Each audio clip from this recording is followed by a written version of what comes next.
Good evening, everyone. This is your evening news recap, your net news podcast on all the news that I come across throughout the day, giving you my take as somebody who aspires to be a politician in the near future. Hopefully, all you guys are doing wonderful. Hopefully, all of you are well. Today is December 3rd, and it is Wednesday. Hopefully, everyone is doing wonderful and having a wonderful day. It's been a pretty interesting day in the news world, but if you're new here, please consider subscribing. All the support would be greatly appreciated as we are trying to hit 1,000 subscribers by this summer. We're getting super duper close to like 600, I believe. Like so close. I think might be like 3 or 4 away. So if you're new here, please subscribe. All the support would be greatly appreciated. And if you're on Substack, please also consider subscribing as well. All support goes to me. It's $8 a month, and it helps me pay for the things that I need to pay for in life, like my groceries, clothing, all those kinds of things. But if not, you can always subscribe for free. I truly do appreciate all forms of support on this content. With that being said, though, hopefully all you guys are doing amazing, and let's get into the news from today. Moving on to the Trump administration segment, as we do, the first topic we have today is it has been confirmed that Pete Hegseth did endanger troops during the Signal Gate issue or situation.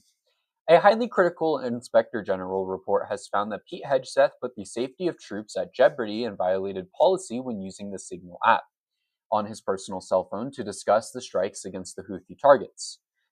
This, of course, became known when the Atlantic editor was added to that said group chat. The full report is set to be released publicly on Thursday. The full report is set to be released publicly on Thursday. Hegseth should be fired. That's just plain and simple. At this point, he should be fired and sent to prison. He has put troops and our national intelligence at risk on multiple times so far. Not to mention, he has committed war crimes in the Caribbean as well. He is a risk, and not to mention, I'm also pretty sure he's still an alcoholic. Like, he should not have that position, and he should not have that power. I mean, what else do we expect? We gave a Fox News host the power to be the Secretary of Defense for the most powerful country in the world, arguably outside of a few other contenders. And it's like, what are we doing? He should not have ever had this position in the first place, and he should be removed from it as soon as possible. In other news, Trump has pardoned Henry Seller, however you say that. Trump has pardoned former Democratic Representative Henry Kohler following charges for money laundering, bribery, and more. In a post on Truth Social, Trump wrote, "For years, the Biden administration weaponized the justice system against their political opponents and anyone who disagreed with them. One of the clearest examples of this was when Crooked Joe used the FBI and the Department of Justice to take out a member of his own party after highly respected Congressman Henry Kohler bravely spoke out against open borders and the Biden border catastrophe. Sleepy Joe went after the congressman and even the congresswoman's wonderful wife, Imelda, however you say that. I'm sorry. Speaking truth. This cat is being a turd. I have food left over from dinner, and he's trying to eat it. So if that's what you see me trying to push away, I'm sorry. I had to interrupt there. He's being a stinker. Anyways, I'm sorry. Simply for just speaking the truth, it is un-American, and as I previously stated, the radical left, Democrats are a complete and total threat to democracy. They will rob, lie, cheat, and destroy and decimate anyone who dares to oppose their far-left agenda, an agenda that, if left unchecked, will obliterate our magnificent country. Because of these tactics and others, I am hereby announcing my full and unconditional pardon of beloved Texas Congressman Henry Kohler and Imelda. Henry, I don't know you, but you can sleep well tonight. Your nightmare is finally over. Are we serious, dude? Like, anyone who has charges for anything like this, bribery, stealing money, anything like that, should not be pardoned and should not be allowed to walk free. Let's not forget, Trump also just pardoned a drug trafficker. I mean, needless to say, his pardons have been horrible, especially as of the past 2 days. I mean, Democrat or Republican, any political leader who breaks the law should go to jail, especially if you're taking bribes, especially if you are taking money. I mean, he was being charged with money laundering as well. Like, this man should not be allowed to walk free. He should be in prison. And if his wife was involved, she should be in prison too. Like, what are we doing? What are we doing?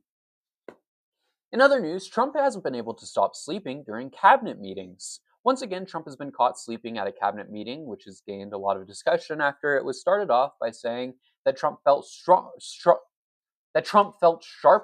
Don't know why I couldn't say that. That Trump felt sharper than he was 25 years ago.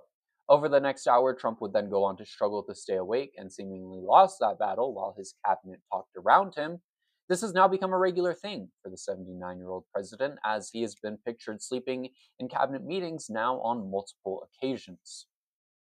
Trump is far too old to be the president of the United States, and there needs to be an age limit for this position, just as the rest of political positions. All of these positions need age limits. I mean, let's be real. Nobody who's older than all 50 states in the Union should be leading a population who can't even relate to that in the slightest.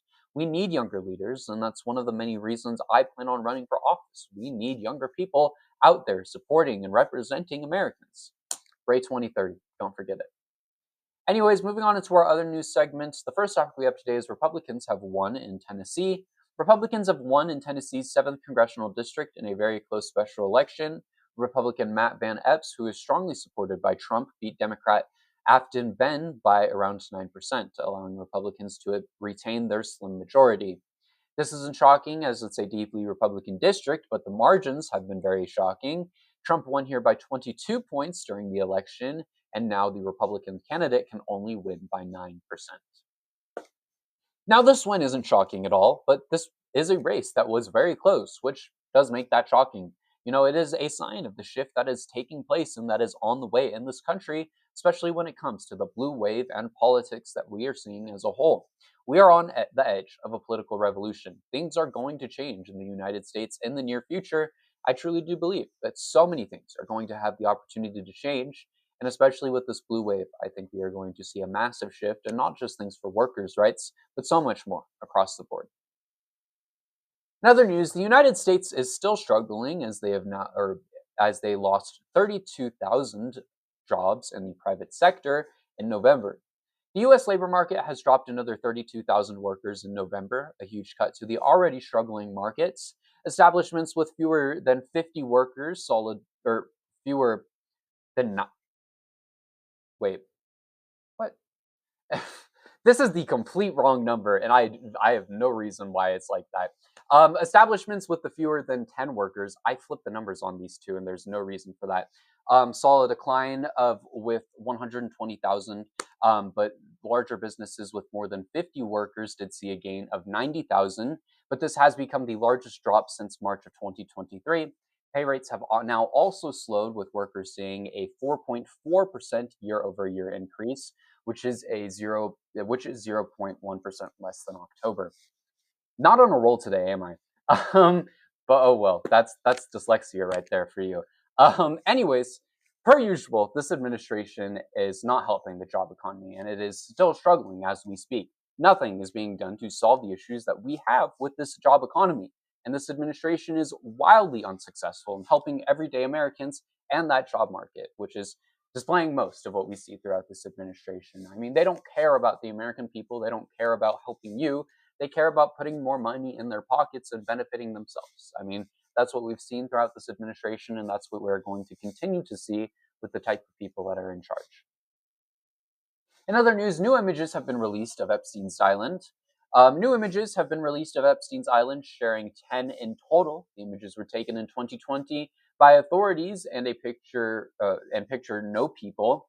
They also released a video showing a walkthrough of the property as well. The House Oversight Committee said in a press release, "These new images are a disturbing look into the world of Jeffrey Epstein and his island. We are releasing all of these photos and videos to ensure transparency in our investigation, to help us piece together the full picture of Epstein's horrific crimes. We won't stop fighting to deliver justice to their survivors." Images displayed rooms throughout the island, many being bedrooms, but there was also a very odd dentist office looking room with a bunch of face masks on the wall. Another photo released was a telephone with 4 redacted names, and a whiteboard with the words reading "power" and "deception" with other redacted words. This was for sure an interesting one. None of these images really display anything too shocking, to say the least. I'd say maybe the only interesting thing was the blackboard with all the words on them. or words on it. But outside of that, like I watched the video of the walkthrough, I looked at all the images, and it really just felt like looking at a rich old person's property. Granted, there are definitely horrific things that have been done on this property, but to put it like in a basic meaning, if you will, it really felt that I was looking at like pictures of a place my grandparents would own. That's just like it looks like similar to how they would decorate. And we all know great things did not go down over there, but it just the pictures that they released and with how much they said and how much they put into it, it doesn't really correlate. This wasn't really a disturbing look into the world of Jeffrey Epstein. It was just us being able to see pictures of the island and what it actually looks like for the first time. I don't see why they said this was like a disturbing look. To me, it didn't really strike me that way. Maybe for other people it would. But it really just felt like I was, looking at, pictures of rooms in like an old person's house, to me at least. But, it was definitely interesting, and uh, it may not be groundbreaking, but it is for sure interesting. And that's how this entire situation is going, and will continue to go for the time being. In other news, for our final topic for tonight, Denver has gotten its first big snow. I thought this was a fun little topic to talk about, and a lot of people asked for some more local news, so why not? The first big snow of the year has fallen for Denver, Colorado, which is very late according to the National Weather Service, as it normally sees snow around mid-October. Around 4 inches total have fallen, and as of 3 p.m. when I was writing this part, it looks to have stopped, but it did pick up a little bit again later. I'm not sure if it's still going right now. I can't really tell. The sun has set, but you know. Uh, okay. And then as of now, according to weather services, snow doesn't seem to be on forecast for the next few days or weeks. But that could always change. I've learned very quickly that Denver weather likes to change quite fast. But this is great. I've heard from a lot of people who are here, who lived here before me. Of course, I'm not from Colorado. I'm from California. That they were confused about the late snow this year. I'm sure climate change probably did play a role in that in some way or another. But I'm glad to see snow. We don't have snow where I grew up. That's just not a thing. It does not snow at all. But it was fun to walk around and experience it this morning. Was it cold? Yes, I stepped in a huge puddle of water, but we made it through. It wasn't bad. I quite enjoyed it. I loved walking on the snow and hearing the crunch. It was very satisfying. Outside of that, though, hopefully all you guys are doing wonderful. That is the end of today's episode. If you're new here, though, please consider subscribing. All the support would be greatly appreciated. We're on our way to a thousand subscribers on YouTube by the end of this, or by this summer. So all the support is greatly appreciated as we try to reach that goal. And if you're on Substack, please also consider subscribing as well. It's $8 a month, and all funds go to me. They help me pay for the things that I need to pay for in life, like my groceries, clothing, and all those kinds of things. But if not, you can always subscribe for free. I truly do appreciate all forms of support on this content. With that being said, though, thank you all so much for watching today's episode. I truly, truly do appreciate it. We're out here building a political platform. So if you're interested in supporting, someone who believes in building a country that actually cares about and provides for its people, drop a subscribe, because that's my goal when I make it into politics. With that being said, thank you everyone for watching, and I will see you all tomorrow.